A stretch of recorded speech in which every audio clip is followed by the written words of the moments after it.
একজন নারী ভিকটিমের বক্তব্য পড়লাম যে তিনি পর্দানশীল মহিলা ছিলেন, তার শাস্তি ছিল আয়নাঘরে তার বোরখা খুলে তাকে জানলার দিকে মুখ খড়ায়া পিছনে হাত বেঁধে বসায় রাখতো সারাদিন। তো ওইখানে ওই এলাকাতে যত ওই র্যাবের অথবা ওইখানকার যত কর্মকর্তা কর্মচারীরা, ওই এলাকার যত আয়নাঘরের চাকর বাকররা ছিল, এই চাকর বাকররা সারাদিন ওই জানলা দিয়ে মেয়েটাকে দেখতে আসতো। এখন একটা বোরখা পরা অথবা পর্দানশীল মেয়ের জন্য এর থেকে ট্রমাটাইজড শাস্তি তার জীবনে আর কি হইতে পারে?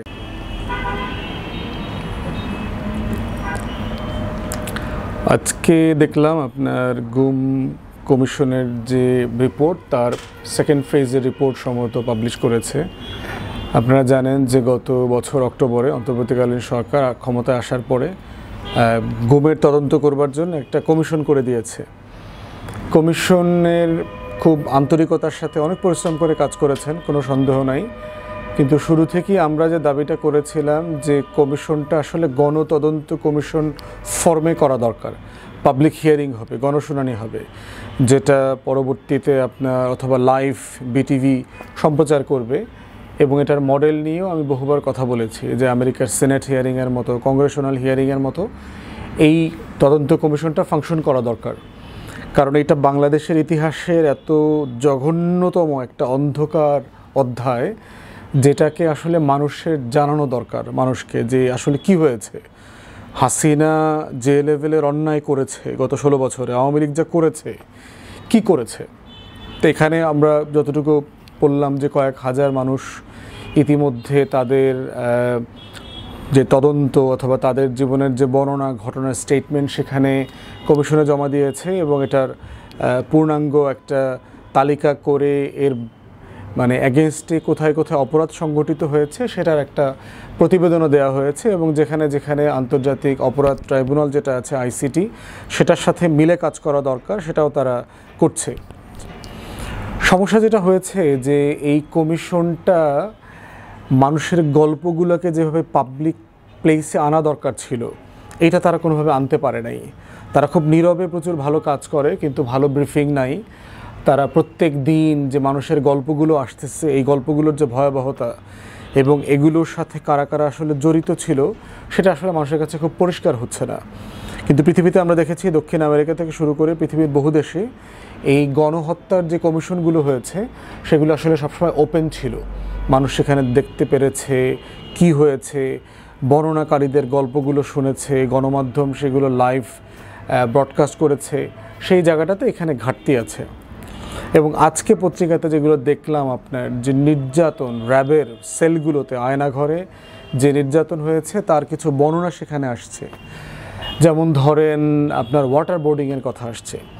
এবং এই 4-5 রকমের বর্ণনার কথা শুনে আমার সেই গুয়ান্তানামো বে, যে কিউবার একটা অংশ যেটা আমেরিকার কাছে লিজ নেওয়া, সেই জায়গাতে যে আপনার 9/11-এর পরে যে আপনার হাজার হাজার মুসলমানদেরকে সারা দুনিয়া থেকে গ্রেফতার করে নিয়ে ওখানে রেখেছে এবং তাদের উপর যে নির্যাতনগুলো করেছে, যে এক্সট্রাঅর্ডিনারি রেন্ডিশনের কথা এসছে, সিআইএর রিপোর্ট পরবর্তীতে এসছে, সেগুলোর কথা মনে পড়েছে যে আসলে কি পরিমাণ তাদেরকে আপনার নির্যাতন করা হয়েছে।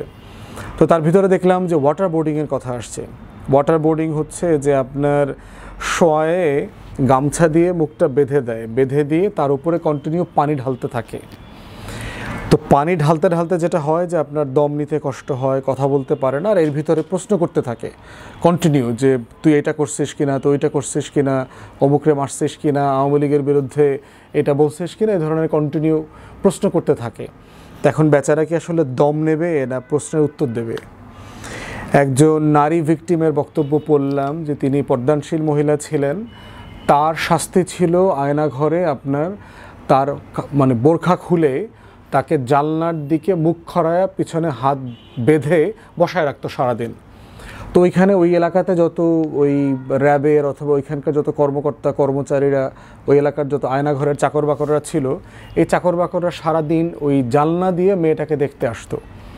এখন একটা বোরখা পরা অথবা পর্দানশীল মেয়ের জন্য এর থেকে ট্রমাটাইজড শাস্তি তার জীবনে আর কি হইতে পারে, যে কন্টিনিউ বিভিন্ন পুরুষ মানুষরা জানলা দিয়ে আসতেছে এবং বাজে বাজে মন্তব্য করছে, কি নিজেকে তো অনেক ঢেকে রাখতি, তো এখন কী লাভ হইলো, আমরা তো সব দেখে ফেললাম। তারপরে হচ্ছে টর্চার করা হইতো, টর্চারের কারণে তার যে মানে ফিমেল হাইজিন ইস্যুজ আছে এবং এইসব সময়ে তার যে হাইজিন ম্যাটেরিয়ালগুলো দরকার সেগুলো পর্যন্ত তাকে অ্যাভেল করতে দেওয়া হতো না। এই লেভেলের শারীরিক মানসিক টর্চার করেছে র্যাবের আয়না ঘরে। তারপর ইলেকট্রিক চেয়ারের কথা তো আপনারা কমনলি শুনেছেন, যে ইলেকট্রিক শক মানে চেয়ারটা দিয়ে ঘোরাইতো, তো অনেকক্ষণ ধরে ঘোরাইলে পরে যেটা হয় কন্টিনিউয়াসলি বমি হয়, বমি হওয়ার পরে মাথা ধরে, ঘুমানো যায় না। আর একটা শাস্তি ছিল আপনার কমন শাস্তি, সেটা হচ্ছে ইলেকট্রিক শক।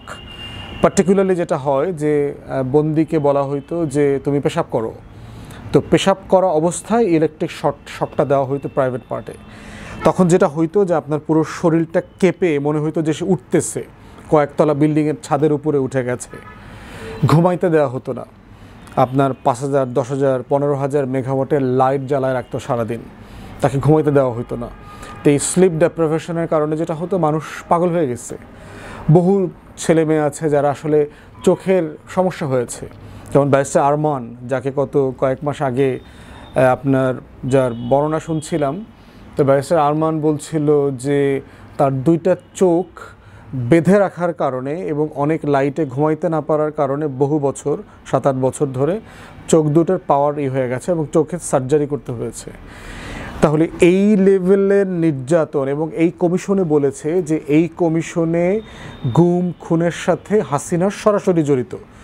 তারেক আহমদ সিদ্দিকী নামে যে ডিসগ্রেসড সামরিক বাহিনীর কর্মকর্তা ছিল, শেখ হাসিনার আত্মীয় ক্রিমিনাল, সে এটার সাথে ইনভলভ।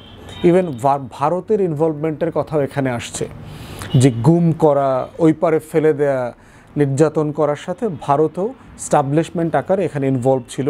এই তথ্য প্রমাণের কথা গুম কমিশন বলেছে। তো এখন প্রশ্ন হচ্ছে যে যারা জুলাই আগস্টের 1 বছর পূর্তি না হতেই আওয়ামী লীগকে রাজনীতিতে ফিরে পেতে চায়, নির্বাচনে অংশগ্রহণ করাতে চায়, পুনর্বাসন চায়, বাংলাদেশের কিছু অংশ চায়, বাংলাদেশের সামরিক বেসামরিক আমলারা চায়, সুশীল সমাজ চায়, ভারত চায়, দিল্লির পুরো এই যে গোলাম চক্র আছে তারা সবাই চায়। তারা আসলে কি চায়? তারা কি শুধু দিল্লি এবং আওয়ামী লীগের আধিপত্যবাদ ফেরত চায়, না তারা আসলে গুম খুনের সেই স্বর্গরাজ্যটা ফেরত চায়? এবং সবচেয়ে সারপ্রাইজিং যেটা, এগুলোর সাথে ইনভলভ যে সকল কমান্ডিং অফিসাররা ছিল, আপনার গোয়েন্দা সংস্থার প্রধান ছিল, যাদের বিরুদ্ধে গ্রেফতারি পরোয়ানা জারি করা হয়েছে, তাদেরকে পর্যন্ত বিচারের মুখোমুখি করতে দেয়া হচ্ছে না। তাদেরকে এই মানবতা বিরোধী অপরাধের যে ট্রাইব্যুনাল আছে তার কাছে সোপর্দ করা হচ্ছে না। তাহলে দেখেন পুরো এস্টাবলিশমেন্ট, দেশে 1400 শহীদের রক্তের উপরে একটা গণ অভ্যুত্থান হয়েছে, 26,000 লোক প্রতিবন্ধী হয়ে গেছে, 600-র উপরে লোক অন্ধ হয়ে গেছে। সেই রকম একটা বাস্তবতায় সংস্কার বিচারের দাবি যখন সব জায়গা থেকে তোলা হচ্ছে, এটাকে ব্যর্থ করবার জন্য প্রতিনিয়ত চেষ্টা করে যাচ্ছে একটা শ্রেণী। এবং তারা কারা, এইটাও খুব পরিষ্কার হয়ে গেছে গুম কমিশনের রিপোর্টে। এখন এই বাস্তবতায় আমরা নতুন বাংলাদেশটা করব কিভাবে? সেই জন্য হচ্ছে যেটা গুরুত্বপূর্ণ আমাদের মনে রাখা, সেটা হচ্ছে যে বাংলাদেশ 2 করবার ক্ষেত্রে আমাদের শত্রু কারা, এটা নতুন করে আবার ভাবা। মির্জাফর, লেন্দুবদর্জি কারা, যারা নতুন করে এই গণ অভ্যুত্থানটাকে ব্যর্থ করে আগের দিল্লির আধিপত্যবাদ এবং আওয়ামী লীগের বাংলাদেশে ফেরত নিতে চায়, এবং তারা এখনও চাকরিতে বহাল তবিয়তে আছে। আমাদের আমলাতন্ত্র বলেন, আমাদের আর্মড ফোর্সেসের সিনিয়র লিডারশিপে বলেন, তারা সব জায়গাতে আছে। এবং এই অন্তর্বর্তীকালীন সরকারের ব্যর্থতা যখন আমরা আলোচনা করব বিদায়ের পরে, তার ভিতরে সবচেয়ে বড় ব্যর্থতা যেটা আলোচনা করতে হবে সেটা হচ্ছে তাদের অযোগ্যতা, তাদের অদক্ষতা, যে তারা প্রশাসনের উপরে কোনো নিয়ন্ত্রণ নিতে পারে নাই। অধিকাংশ উপদেষ্টার কোনো পারফরমেন্স নাই, সাকসেসফুলি কোনো বিষয় তারা ডিল করতে পারছে না। এবং একের পর এক এই যে ছোটোখাটো মাঝারি আন্দোলন হচ্ছে, যে আন্দোলনগুলোর ভিতর অনেক ন্যায্যতা আছে, সেই রকম ন্যায্য আন্দোলনগুলো তারা ডিল করতে পারছে না। এই অযোগ্যতাগুলো অন্তর্বর্তীকালীন সরকারের যে কর্মক্ষমতা, এই দক্ষতাকে ব্যর্থ করে দিচ্ছে। এবং এই বাংলাদেশ 2 প্রজেক্ট, অন্তর্বর্তীকালীন সরকার প্রজেক্টের যে ব্যর্থতা থেকে থাকে, তাহলে এই ব্যর্থতাকে কোনোভাবে অস্বীকার করবার সুযোগ আমাদের আসবে না। তাই গুমের যে প্রতিবেদন আসছে, আমরা চাই এখনও সময় আসছে, এগুলোকে পাবলিক করেন, এগুলোকে গণশুনানিতে নিয়ে যান, বিটিভির মাধ্যমে লাইভ করেন, দেশের মানুষ জানুক, দেখুক যে প্রত্যেকটা মানুষের উপরে কী পরিমাণ নির্যাতন হয়েছে। এগুলো নিয়ে নাটক সিনেমা বানানো দরকার, ডকুমেন্টারি করা দরকার, বাংলাতে ইংরেজিতে, সারা পৃথিবীকে বোঝানোর জন্য যে আওয়ামী লীগকে কেন এই দেশের মানুষ নিষিদ্ধ দেখতে চায়। এটা ইকোনমিস্টে পাঠানো দরকার, যে এই টাকা দিয়ে লবিস্ট অ্যাপয়েন্ট করে কলাম লেখার পিছনের লোকগুলোকে আইডেন্টিফাই করবার জন্য যে আসলে বাংলাদেশে কি হয়েছে গত 16টা বছর। এইটা হচ্ছে গুম জিনিসটা বোঝাটা হচ্ছে তার একটা গ্ল্যারিং এক্সাম্পল হবে আর কি, যদি এটা আমরা পরিষ্কার করে জাতির কাছে বোঝাতে পারি। ধন্যবাদ।